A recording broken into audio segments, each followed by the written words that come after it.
కొరకు పిలిచినటువంటి రొట్టె, మీ కొరకు తీసుకొచ్చినటువంటి రక్తము అంటూ ఉన్నారు. ఈ యొక్క శరీర రక్తాలు ఎవరైతే తీసుకుంటారో, అలా చెప్తున్నాను, ఎవరైతే తీసుకుంటారో వారు దేవునికి ఏం ఏర్పరచుకుంటారు? చనువు ఏర్పరచుకుంటారు. చనువు అనగా స్నేహము. ఏంటండి? స్నేహం అనగా ఫ్రెండ్షిప్ బాండ్ అనేది దేవుడితో మనము ఏర్పరచుకోగలం. కాబట్టి స్నేహితుల దగ్గర మనం మొహమాటం చూపిస్తామా? చూపించాం. మనకి ఏం కావాలన్నా, అది పెన్ కావాలంటే, బుక్ కానివ్వండి, ఏం కావాలన్నా కూడా ఏం చేస్తాం? అరే నాకు అది ఎవరా ఇది ఎవరా అని అడుగుతాం కదా. ఎవరిని? స్నేహితుడిని. అదే మనకి తెలియని వ్యక్తి ఎవరో ఉన్నారు, వాళ్ళు అలా అడగలమా? నాకు అది నేను డివైడ్ చేయగలమా? చేయలేము. కాబట్టి మనం ప్రభువుతో కనుక బాండ్ అనేది ఏర్పరచుకుంటే, కనుక చనువు అనేది ఏర్పరచుకున్నట్లయితే ఏది కావాలన్నా దేవా నాకు ఇది దయచి అనగా ఆయన ఏం చేస్తారు? ఏమండి? సమస్తము కూడా ఇచ్చేవారు అయిపోతూ ఉన్నారు. కాబట్టి మనము ముందుగా ఆయన మీద భయభక్తులు కలిగి చనువు అనేది ఏర్పరచుకున్నట్లయితే ఏమవుతుందంటారు? ఏమండి?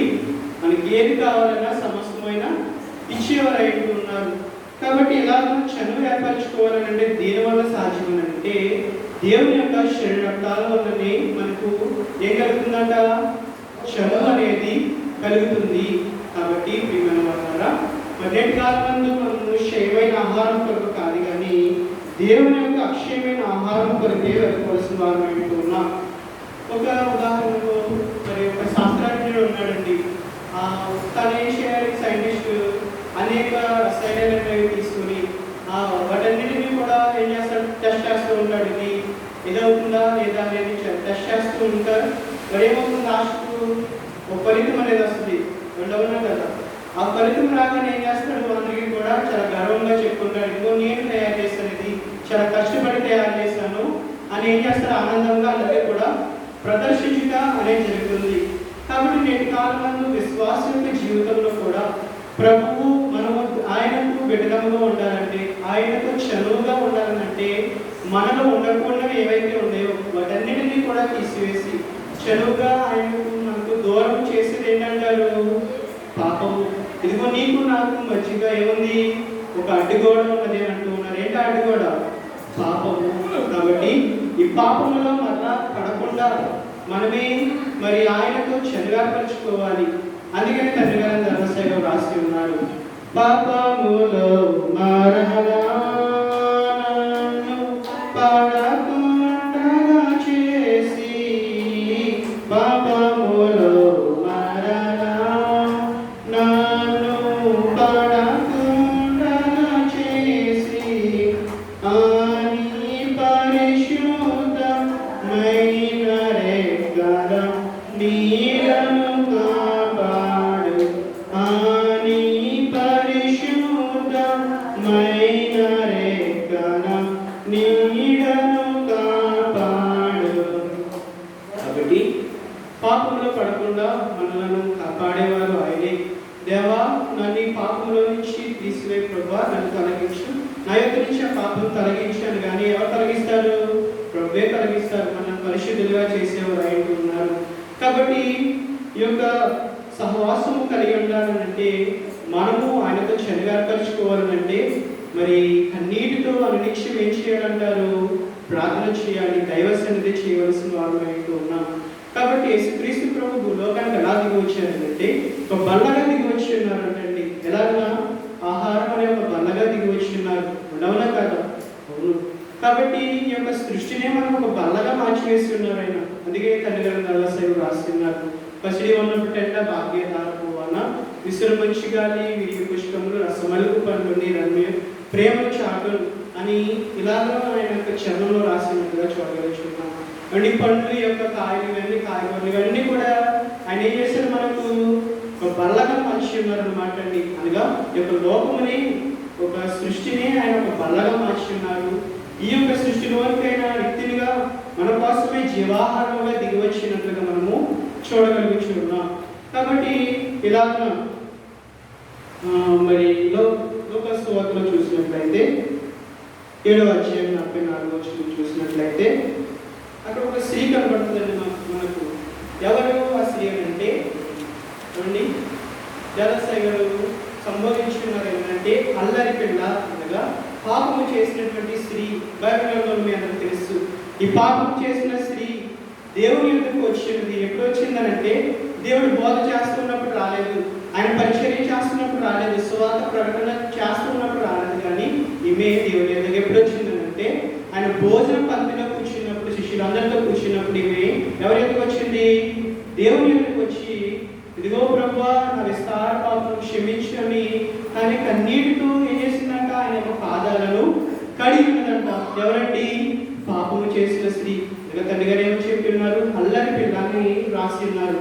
కాబట్టి ఇలాంటి యొక్క పాపం చేసిన స్త్రీ ఎలాగ కన్నీటితో ప్రభు ఎదుట మరి తన పాపములని ఒప్పుకున్నదో ఇప్పుడు ఏమవుతుంది? ప్రభువుకు చనువవుతూ ఉంది.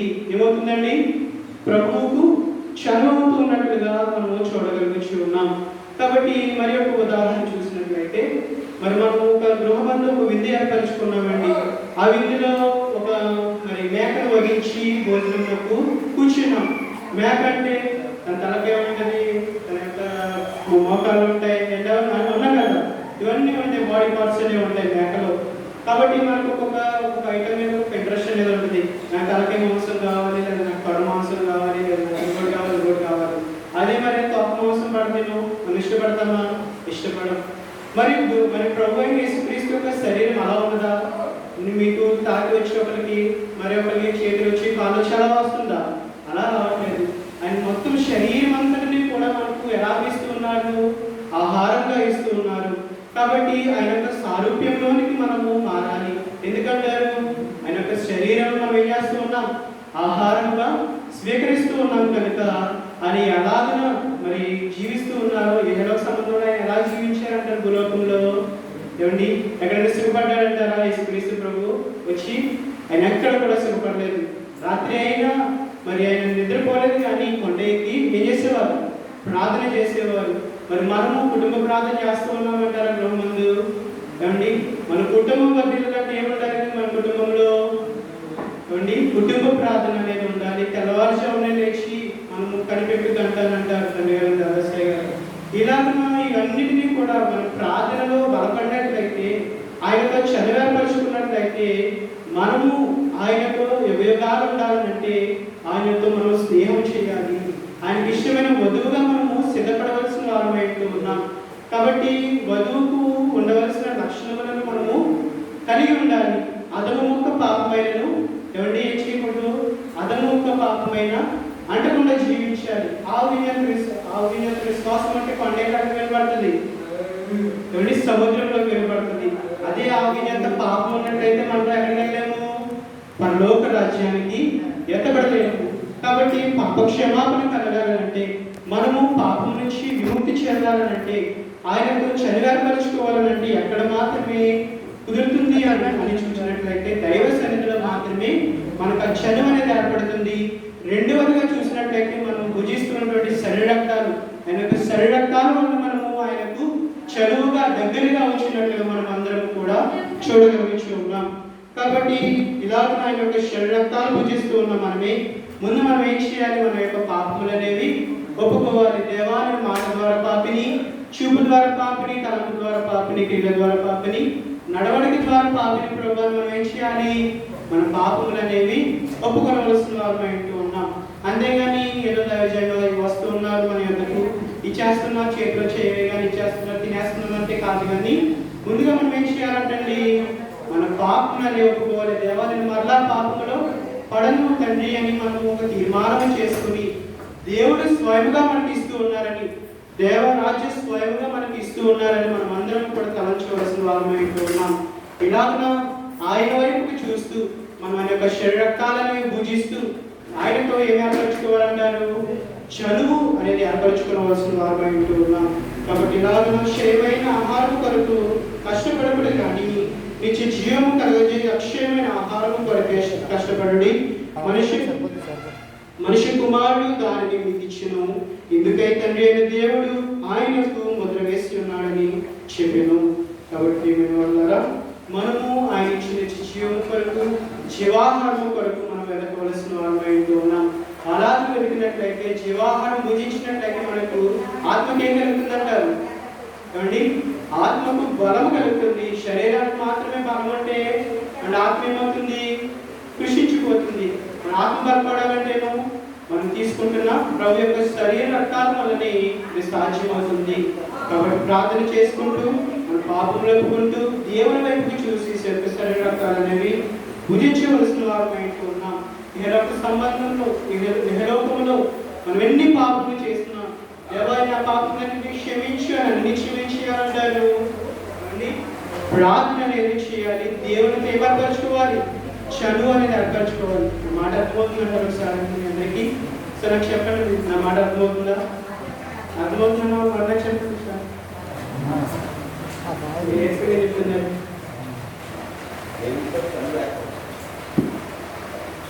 ఒకసారి మరణ చెప్పండి. మరణాంత మరణాంత మరణాంత. వర్షం ఇబ్బంది పడుతుంది మిమ్మల్ని, ఆ మాట వినిపించలేదు. అసలు ఆ ప్రభు సంస్కారం కింద ఎందుకు తీసుకోవాలని స్టార్ట్ చేశాను. ఎందుకు తీసుకోవాలని చెప్తారు ఎప్పుడైనా? నేను చెప్పి అని అర్థమైంది కదా కొద్దిగా అండి, అర్థం అవ్వలేదా? ఎందుకు తీసుకోవాలి? ఆయన యొక్క శరీరక్తాలు ఆయనకే ఏర్పరచుకోవాలి, చనువు ఏర్పరచుకోవాలి. కాబట్టి చనువు ఏమవుతుందంటారు? ప్రభుతో అండి ఏకమవ్వాల్సిన వారు ఏంటూ ఉన్నాం. కాబట్టి అది ధన్యత దేవాది దేవుడు చేయను కాక. దయానిధి ప్రేమాసులకు తండ్రి గారు మీకు స్తోత్రములు. దేవానికి కాలం ఎన్నో కొద్ది మాటలను ప్రభావ మా హృదయం అనే కళ మీద రాసుకుని వాక్య అనుగుణంగా నడవగలిగిన స్థితి మాకు అనుగ్రహించండి. దేవాది ప్రభావ ఇతరుల వాక్యం సాతాన్ని ఎక్కువగా మీ సహాయం అందించి మరి పొందమని. దేవాన్ని భూలోకానికి ప్రభావ తండ్రి జీవాహారముగా దిగి వచ్చి ఉన్నారు కనుక అటు జీవాహారమును భుజిస్తూ ఉన్న ప్రభావ ఇక్కడ వారందరికీ శారీరక ఆరోగ్యాలు, ఆత్మీయ కార్యములను దేవా మీరైన కార్యములను ప్రభావ జీవితంలో జరిగింపచేసి మీరే మహిమాగలత కీర్తి ప్రభావం పొందించుకున్నారని చిన్న ప్రార్థన బంగారు పాదం చేర్చుకుని నెరవేర్చమని యేసయ్య నామమున మీకు వినయంతో స్తుతించి ప్రార్థించి వేడుకుంటున్నాం తండ్రి. సమయం ఇచ్చిన దేవునికి విధేయమైనటువంటి మరణాత, అయ్యేటువంటి మరణాత, శ్రద్ధగా ఉన్న మీ అందరికీ మరణాత